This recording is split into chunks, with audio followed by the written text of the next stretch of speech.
Welcome in. This is MTG808Junior, and I'm Sean, and today I'm going to be talking about the last two tournaments that I've run with the youth magic clubs that I've got going.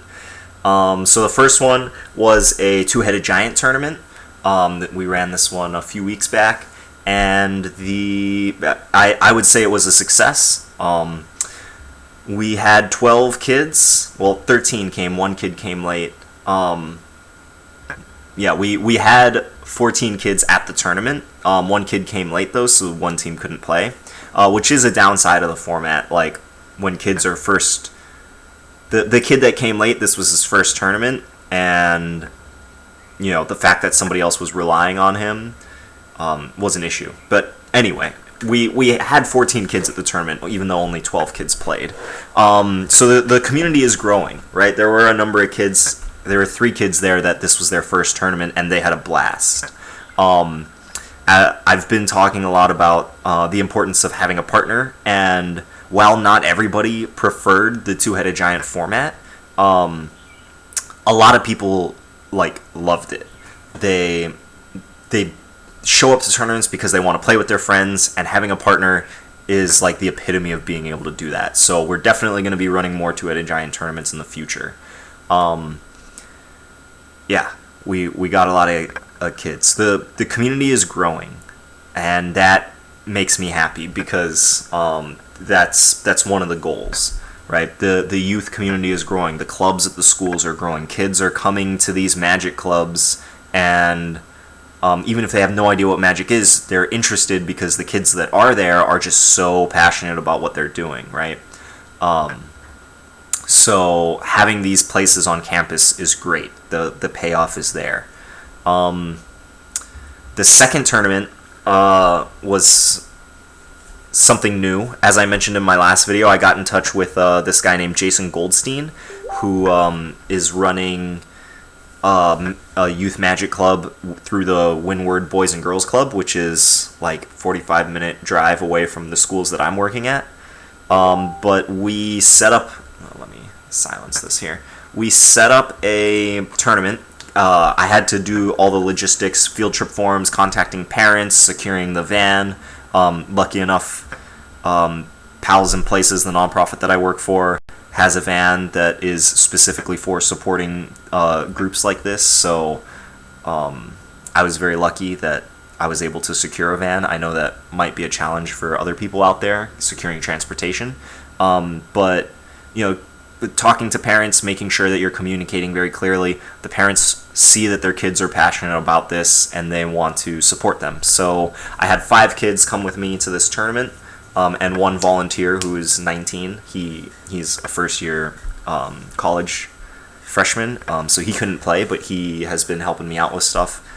So thanks. Shout out to Powers, Jason Powers. He's been helping out a lot, and it's been great.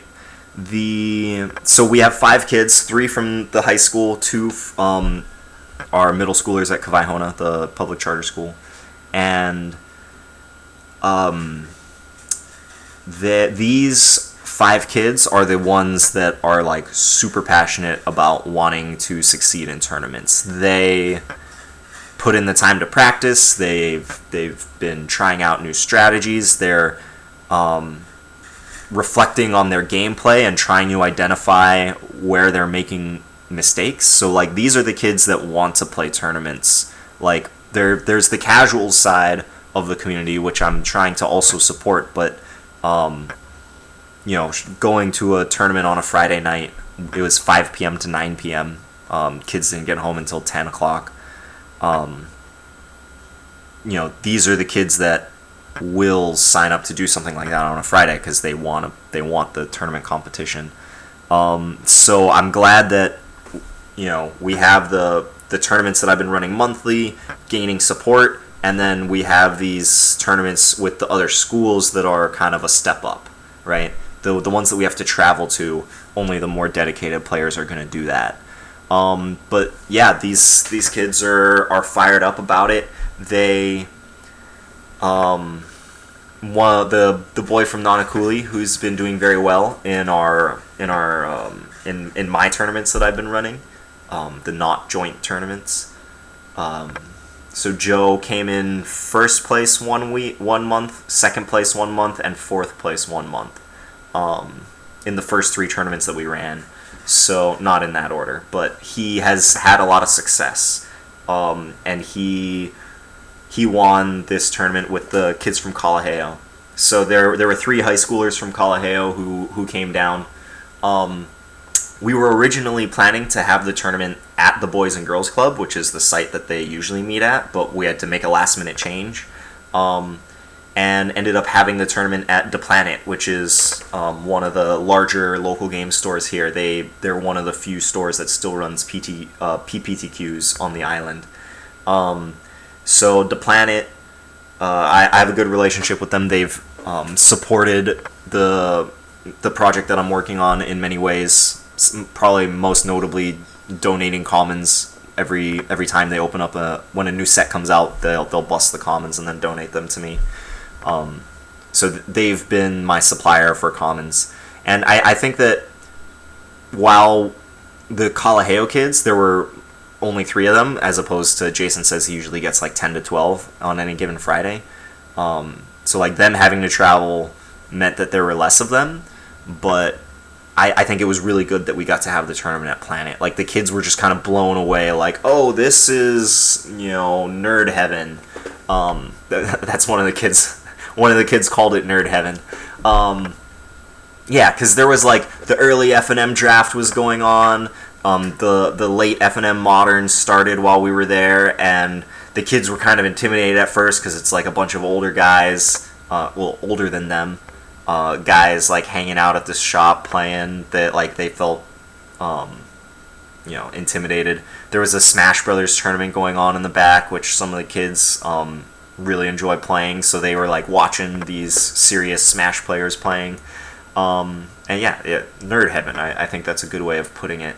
So I'm glad that we could have it at Planet. Anthony, the owner / manager at Planet,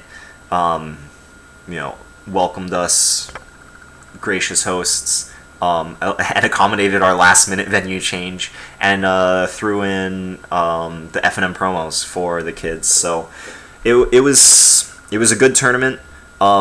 It's helping me to see the larger structure that I think that I'm going to need to be growing into, with the more casual tournaments being the foundation, and then the more competitive tournaments that the kids have to travel to be the project that the more dedicated kids are doing. I want every kid that's consistently coming to club to have a project, but not all of the kids' projects are going to be tournament prep, at least serious tournament prep.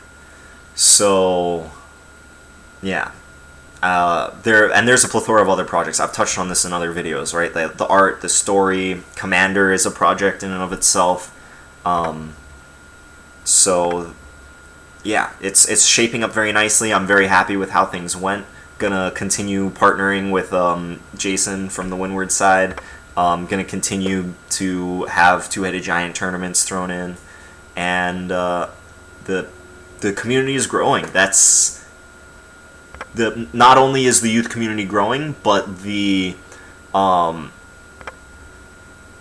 are kids within the youth community that want to compete at a higher level. Like those 5 kids that came to the Friday night tournament, some of them were like, yeah, I want to play real Standard. That's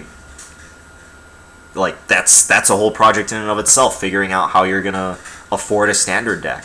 And I'm trying to figure out ways to help them with that, but seeing the shape of this form is really inspiring to me, and I'm really happy with the state of everything right now.